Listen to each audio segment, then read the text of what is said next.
Hello दोस्तों, मैं शशि भूषण कैवर्त है संजीवनी की अकेडमी की यूट्यूब क्लास में आप सभी का स्वागत करता हूं। इस वीडियो में हम लोग कंप्यूटर के 20 महत्वपूर्ण प्रश्न पर चर्चा करेंगे जो कि आपका प्रीवियस ईयर के क्वेश्चन पेपर से लिया गया है ना। यानी प्रीवियस ईयर का क्वेश्चन पेपर ही है बोल सकता हूँ। इसे आप एज अ टेस्ट ले सकते हैं, ठीक, क्योंकि यहाँ से कई कई जो है question as it is repeat हो जाते हैं। तो ये आपके लिए काफ़ी इम्पोर्टेंट होने वाला है, ध्यान दीजिएगा, है ना। तो चलिए शुरू करते हैं। तो पहला ही इसमें प्रश्न है उसको छोड़ देते हैं क्योंकि ये व्यापम द्वारा गैर तर्क संगत रूप से विलुप्त कर दिया गया है ना। तो पहला छोड़ देते हैं, दूसरे पर चलते हैं। दूसरा यहाँ पर आपको दिया गया है, यह निम्न स्तरीय प्रोग्रामिंग भाषा का अनुवादक है। यह निम्न स्तरीय प्रोग्रामिंग भाषा का अनुवादक है। निम्न स्तरीय प्रोग्रामिंग भाषा का अनुवादक कौन है इसमें बताना है, जिसमें आपको ऑप्शन दिया गया है कंपाइलर, इंटरप्रेटर, असेंबलर। तो इसमें सबसे पहले समझते हैं सॉफ्टवेयर के बारे में, क्योंकि ये क्या है, लैंग्वेज ट्रांसलेटर सॉफ्टवेयर को बताना है इसमें, ठीक है। निम्न में से कौन सा निम्न स्तरीय भाषा को मशीनी भाषा में कन्वर्ट करता है, तो कौन सॉफ्टवेयर करता है, तो ये क्वेश्चन है इसमें, है ना। तो इसको देखेंगे हम लोग। तो सबसे पहले हम लोग क्या देखते हैं, सॉफ्टवेयर देखते हैं। तो हमारे पास क्या मिलता है, सॉफ्टवेयर तीन होता है, ठीक है। क्या होता है, एक आपका सिस्टम सॉफ्टवेयर होता है, एक आपका एप्लीकेशन सॉफ्टवेयर होता है, एक आपका होता है यूटिलिटी सॉफ्टवेयर होता है, ठीक है। और जो सिस्टम सॉफ्टवेयर है उसके दो भाग होते हैं, एक तो ऑपरेटिंग सिस्टम सॉफ्टवेयर होता है और एक आपका लैंग्वेज ट्रांसलेटर सॉफ्टवेयर होता है। क्या होता है, तो लैंग्वेज ट्रांसलेटर सॉफ्टवेयर होता है, लैंग्वेज ट्रांसलेटर सॉफ्टवेयर। और इस लैंग्वेज ट्रांसलेटर सॉफ्टवेयर के अंतर्गत आपका तीन मिलता है। एक तो आपका मिलता है असेंबलर मिलता है, ठीक, असेंबलर मिलता है, असेंबलर या फिर असेंबलर भी बोल दिया जाता है, ध्यान रखिएगा। असेंबलर मिलता है, कंपाइलर मिलता है, इंटरप्रेटर मिलता है, ठीक है। जहाँ पर अगर असेंबलर की बात करें तो असेंबलर क्या करता है, निम्न स्तरीय प्रोग्रामिंग भाषा को मशीनी भाषा में कन्वर्ट करता है। कौन करता है, तो असेंबलर करते हैं, ठीक है। और उसके बाद आता है आपका कंपाइलर, देखते हैं कंपाइलर क्या करता है। कंपाइलर जो उच्च स्तरीय भाषा को मशीनी भाषा में कन्वर्ट कर देता है। उच्च स्तरीय भाषा को किस में कन्वर्ट कर देता है, कंपाइलर जो है मशीनी भाषा में कन्वर्ट कर देता है। और ये पूरे प्रोग्राम को एक साथ कन्वर्ट करता है, ठीक है, कंपाइलर। जबकि इंटरप्रेटर की बात करें तो इंटरप्रेटर क्या करता है, इंटरप्रेटर जो है ये उच्च स्तरीय भाषा को मशीनी भाषा में परिवर्तित करता है, लेकिन ये पूरे प्रोग्राम को ना करके ये एक एक लाइन को मशीनी भाषा में कन्वर्ट करता है, ठीक है। ये सारी बातें ध्यान रखिएगा, ठीक। तो इसमें क्या आया है, इसमें आपको मिला है जो असेंबलर है वो निम्न स्तरीय भाषा को मशीनी भाषा में कन्वर्ट करता है, जबकि जो कंपाइलर और इंटरप्रेटर है वो उच्च स्तरीय भाषा को करते हैं। तो इसका आंसर क्या होगा, इसका आंसर होगा आपका असेंबलर होगा, ठीक है। क्या होगा, असेंबलर होगा, ऑप्शन सी, ठीक, ध्यान रखिएगा। चलिए आगे देखते हैं। अगला आपका तीसरा प्रश्न यहाँ पर मिल जाता है। तीसरा प्रश्न में क्या बोला जाता है, इसमें निम्न में से कौन सा परम सुपर कंप्यूटर श्रेणी का सदस्य नहीं है। परम सुपर कंप्यूटर श्रेणी का सदस्य नहीं है। तो यहाँ पर परम सुपर कंप्यूटर श्रेणी का सदस्य नहीं है, कौन नहीं है, तो परम क्रांति इसमें सदस्य नहीं है। जबकि यहाँ पर परम पदम सदस्य है, परम युवा सदस्य है, परम 8000 सदस्य है। परम 8000 के लिए ये ध्यान रखिएगा कि ये भारत का प्रथम सुपर कंप्यूटर है, ठीक है, भारत का प्रथम सुपर कंप्यूटर है। और परम सुपर कंप्यूटर श्रेणी के सदस्य के बारे में जाने तो आपका परम 10,000 आता है, ठीक है, परम 10,000 आता है। और परम आपका 9,000 आता है, ठीक है, परम 9,000 आता है। परम 8,600 आता है, ठीक है। परम शक्ति भी आता है ना, परम शक्ति भी आता है। परम उत्कर्ष भी आता है, परम उत्कर्ष भी आता है ना, ये सब आते हैं। तो ये मुख्य रूप से इतने को ध्यान रखिएगा, आपको इन्हीं में से परम सुपर कंप्यूटर श्रेणी के सदस्य के रूप में ऑप्शन में मिल जाएगा, ठीक है। चलिए आगे देखते हैं। अगला प्रश्न आपको मिल जाता है। अगला प्रश्न आपको यहाँ पर दिया गया है, निम्न में से कौन सा प्रिंटर आमतौर पर डेस्कटॉप पब्लिशिंग हेतु उपयोग में लाया जाता है। प्रिंटर की बात कर रहे हैं तो प्रिंटर के बारे में ये ध्यान रखिएगा, प्रिंटर दो प्रकार के होते हैं, एक तो इम्पैक्ट प्रिंटर होता है, दूसरा नॉन इम्पैक्ट प्रिंटर होता है, ठीक है। एक तो इम्पैक्ट प्रिंटर होता है और दूसरा नॉन इम्पैक्ट प्रिंटर होता है। इम्पैक्ट प्रिंटर क्या करता है, इम्पैक्ट प्रिंटर हैमर द्वारा कागज पर जो है स्ट्रोक करके, है ना, ठीक है, उसको दबा करके एक शब्दों का, ठीक है, अक्षरों का लेखांकन करता है, ठीक। हैमर द्वारा कागज पर आघात करके शब्दों या फिर शब्दों का चित्रांकन करता है, ठीक। किसमें? इम्पैक्ट प्रिंटर में। जबकि नॉन इम्पैक्ट प्रिंटर में देखें, इम्पैक्ट प्रिंटर की बात करें तो इम्पैक्ट प्रिंटर दो ध्यान रखिए, एक तो कैरेक्टर प्रिंटर, दूसरा लाइन प्रिंटर आता है ना। और नॉन इम्पैक्ट प्रिंटर की बात करें, नॉन इम्पैक्ट प्रिंटर में आपका लेज़र प्रिंटर, आपका thermal printer, ink jet printer, ये सभी आते हैं, ठीक। तो यहाँ पर क्वेश्चन क्या बोला गया है, डेस्कटॉप पब्लिशिंग हेतु उपयोग में लाया जाता है कौन से प्रिंटर? तो वो है आपका लेज़र प्रिंटर, ठीक है।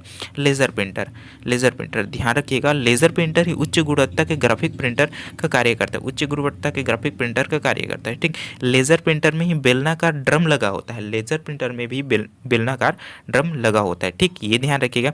लेज़र प्रिंटर पेज प्रिंटर है, लेज़र प्रिंटर क्या है? पेज प्रिंटर है।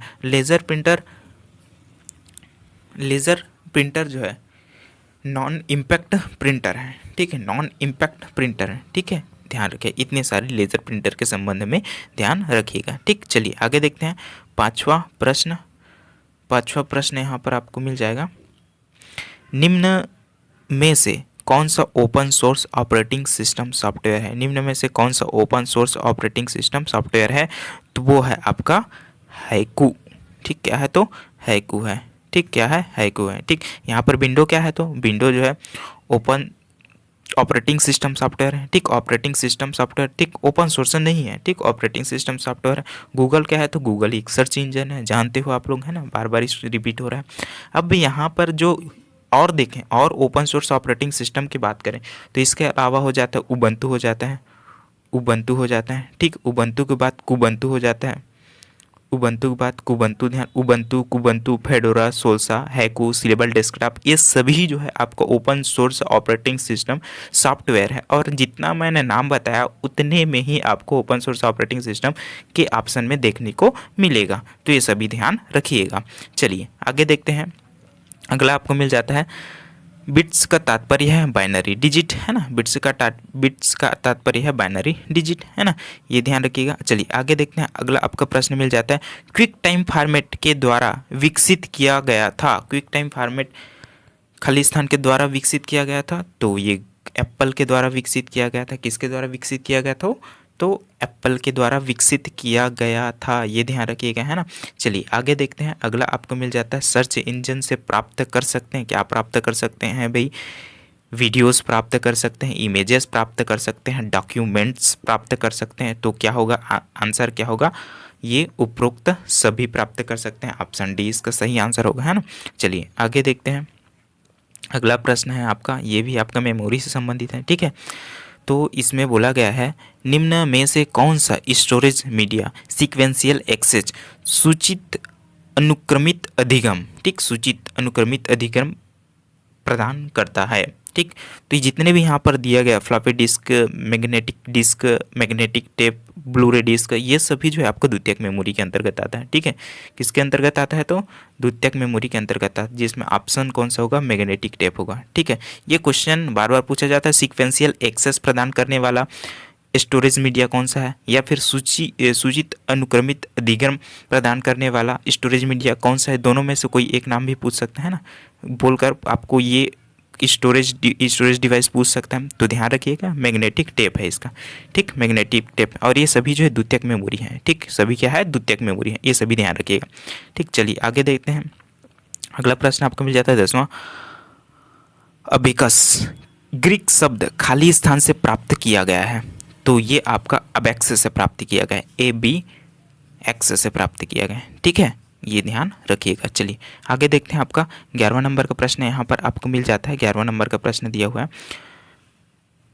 कंप्यूटर वायरस है, ठीक है, कंप्यूटर वायरस है। कंप्यूटर वायरस है, क्या है? कंप्यूटर वायरस है आपका एक बैक्टीरिया है, नहीं है, एक हार्डवेयर है, नहीं है, और यहाँ पर सॉफ्टवेयर कोड है, हाँ बिल्कुल सॉफ्टवेयर कोड है, ठीक है, बिल्कुल ये है सॉफ्टवेयर कोड है। कौन? कंप्यूटर वायरस, जो कि कंप्यूटर को क्षति पहुंचाता है ना। और ये कंप्यूटर कहाँ पर छुपता है? तो देखते हैं, तो ऑपरेटिंग सिस्टम में छुपता है, एप्लीकेशन सॉफ्टवेयर में छुपता है ना। तो यहाँ पर एक क्वेश्चन बन गया है कि कंप्यूटर वायरस निम्न में से कहाँ छिपता है? तो operating system software, application software, और ऑपरेटिंग सिस्टम एप्लीकेशन सॉफ्टवेयर दोनों में निम्न में से कहीं नहीं, तो ये एप्लीकेशन सॉफ्टवेयर और ऑपरेटिंग सिस्टम सॉफ्टवेयर दोनों में ये छुपता है। ठीक, ध्यान रखिएगा कंप्यूटर वायरस से संबंधित। चलिए आगे देखते हैं 12वां प्रश्न। 12वां प्रश्न हल करने से पहले अगर आप हमारे यूट्यूब चैनल को सब्सक्राइब नहीं किए होंगे तो सब्सक्राइब कर दीजिएगा, और ये PDF आपको हमारे टेलीग्राम चैनल पर उपलब्ध करा दिया जाएगा।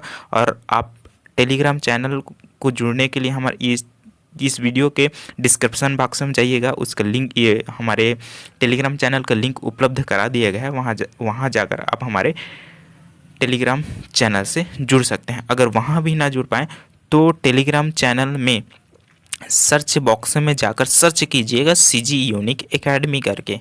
ठीक, CG यूनिक एकेडमी करके वहाँ से आपको हमारा चैनल देखने को मिल जाएगा। ठीक, ये चलिए आगे देखते हैं, इसी में देखते हैं। तो ये मिल जाता है 12वां क्वेश्चन आपको WMV। ठीक, .WMV का विस्तार है, काफ़ी ज़्यादा पूछा जाता है। ठीक है, ध्यान रखिए, काफ़ी ज़्यादा पूछा जाता है WMV। WMV क्या है? Window media video. ठीक, ऑप्शन बी है, क्या है? Window media video. ठीक, आंसर क्या है तो इसका विंडो मीडिया वीडियो, ये ध्यान रखिए, विंडो मीडिया वीडियो। ठीक है, चलिए अगला देखते हैं। 13वां नंबर का प्रश्न यहाँ पर आपको मिल जाता है। ये होता है आपका एंटीवायरस से संबंधित है। ठीक है, एंटीवायरस से संबंधित निम्न में से कौन सा एंटीवायरस है? एवीजी, एवास्ट, एवीजी, नॉर्टन, पैंडा भी है ना। तो ये क्या है? ये तीनों तो यहाँ पर क्या है? ये तीनों जो है इसमें एंटीवायरस है। ठीक, एंटीवायरस है। ठीक, तो ध्यान रखिए यहाँ पर एवास्ट, एवीजी और नॉर्टन, ये सभी क्या है? एंटी वायरस है। ठीक, सभी क्या है तो एंटीवायरस है। तो इसका आंसर क्या होगा? उपरोक्त सभी। ठीक, इसका आंसर क्या होगा तो उपरोक्त सभी। ठीक, चलिए आगे देखते हैं। अगला प्रश्न आपको मिल जाता है यहाँ पर, निम्न में से किसने 3D प्रिंटिंग तकनीक का आविष्कार किया है? किसने 3D प्रिंटिंग तकनीक को तैयार किया है? तो चार्ल्स हुल ने, है ना। किसने तैयार किया है? चार्ल्स हुल ने। ठीक, ध्यान रखिएगा इसको। चलिए आगे देखते हैं। अगला प्रश्न आपको मिल जाता है। अगला प्रश्न आपको देखने को मिलता है यहाँ पर, SEO का विस्तार है सर्च इंजन ऑप्टिमाइजेशन। ठीक, search engine optimisation, option C इसका सही आंसर होगा। ठीक, चलिए आगे देखते हैं। अगला मिल जाता है यहाँ पर आपको, एक कंप्यूटर प्रोग्राम 0 एवं 1 की लंबी श्रेणी में बनाया गया है। इस प्रोग्राम को कहते हैं, क्या कहते हैं? तो मशीनी लैंग्वेज प्रोग्राम। ठीक, मशीनी लैंग्वेज प्रोग्राम कहते हैं। ठीक, ध्यान रखिएगा। चलिए आगे देखते हैं। यहाँ पर अगला मिल जाता है यहाँ पर, निम्न में से कौन सा भंडारण, ठीक, भंडारण माध्यम 25 GB या अधिक डेटा का भंडारण कर सकता है? ठीक, तो कौन कर सकता है? तो आपका ब्लू रे डिस्क कर सकता है। कितना? 25 GB, वह 25 GB से अधिक कर सकता है। एक परत में कितना? 25 GB, दो परत में कितना? 50 GB। DVD कितना करता है? DVD कितना करते हैं? तो ये 4.7 से एक परत में, और दूसरा परत में कितना? 8.7 तक। ठीक है, CD कितना करता है? कॉम्पैक्ट डिस्क कितना है? तो ये 700 MB करता है ना, 700 MB करता है। ठीक, ये GB में होता है, ये भी GB में होता है, ध्यान रखिएगा। अगर फ्लॉपी डिस्क की बात करें, फ्लॉपी डिस्क की बात करें तो ये आपका 1.44 MB करता है। ठीक, ये भी ध्यान रखिएगा। ये सभी पूछे जा चुके हैं ना, ये सभी ध्यान रखिएगा। ठीक, तो फिलहाल इसका क्वेश्चन क्या था? इसका क्वेश्चन था 25 GB या अधिक डेटा का भंडारण कर सकता है, तो ब्लू रे डिस्क। ठीक, चलिए आगे देखते हैं।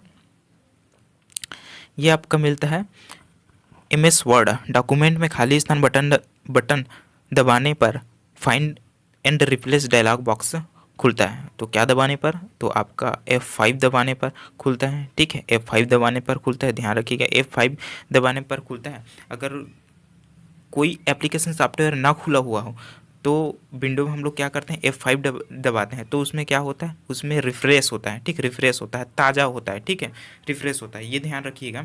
और इसमें F7 दबाते हैं, जब वो MS वर्ड खुला रहता है, F7 दबाते हैं तो स्पेलिंग चेक होता है।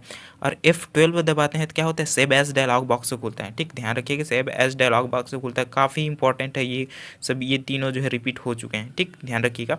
और यहाँ पर फंक्शन बटन कितने होते हैं बोला जाता है? तो आपको 12 होता है। ठीक, कितना होता है? तो 12 होता है। ठीक, MS वर्ड का एक्सटेंशन नेम क्या है? ठीक है, एक्सटेंशन नेम, फाइल नेम क्या है? ये आपका कमेंट बॉक्स में कमेंट करके बताइएगा। काफ़ी इसमें जितने भी वीडियो बताए उन सभी वीडियो मैंने इसका चर्चा किया हुआ है। ठीक है, ये बताइएगा। अब चलिए आगे देखते हैं। अगला आपको मिल जाता है यहाँ पर 19वां नंबर का प्रश्न। 19वां नंबर का प्रश्न है इसमें, निम्न में से कौन सा प्रोटोकॉल इंटरनेट में उपयोग में लाया जाता है? इंटरनेट में उपयोग में लाया जाता है, ठीक। तो ये आपका TCP IP transmission control protocol, internet protocol जिसको बोलते हैं, फाइल नेम, ठीक है, ध्यान रखिएगा। Transmitter control protocol, internet protocol, ये काफ़ी इंपॉर्टेंट है, फुल नेम भी ध्यान रखिएगा, ठीक है। HTML का भी फुल नेम ध्यान रखिएगा, हाइपर टेक्स्ट मार्कअप लैंग्वेज, ठीक। जावा जो है एक उच्च स्तरीय भाषा है, ठीक। ये सभी ध्यान रखिएगा। चलिए अगला देखते हैं, ये आपका 20वां प्रश्न और लास्ट प्रश्न है ना, 20वां प्रश्न और लास्ट प्रश्न है। जंक ईमेल को कहा जाता है, जंक ईमेल को कहा जाता है, यहाँ पर जंक ईमेल को कहा जाता है, ये विलुप्त कर दिया गया है ना, ये विलुप्त कर दिया गया है। जंक ईमेल को क्या कहा जाता है देखें तो वो आपका स्पैम कहा जाता है, स्पैम कहा जाता है, ठीक। क्या कहा जाता है? तो स्पैम कहा जाता है। जंक ईमेल को क्या कहा जाता है? तो स्पैम कहा जाता है, जो कि इसमें ऑप्शन में कहीं पर भी नहीं है, इसलिए ये जो है प्रश्न विलोपित कर दिया गया था, ठीक है। तो आशा करता हूँ ये वीडियो आपको हेल्पफुल हो, आपके लिए हेल्पफुल होगा। अगर ये वीडियो थोड़ा सा भी अच्छा लगा हो तो प्लीज़ लाइक, सब्सक्राइब और शेयर ज़रूर कीजिएगा। तो ठीक है, तो मिलते हैं अगले वीडियो में, तब तक के लिए धन्यवाद।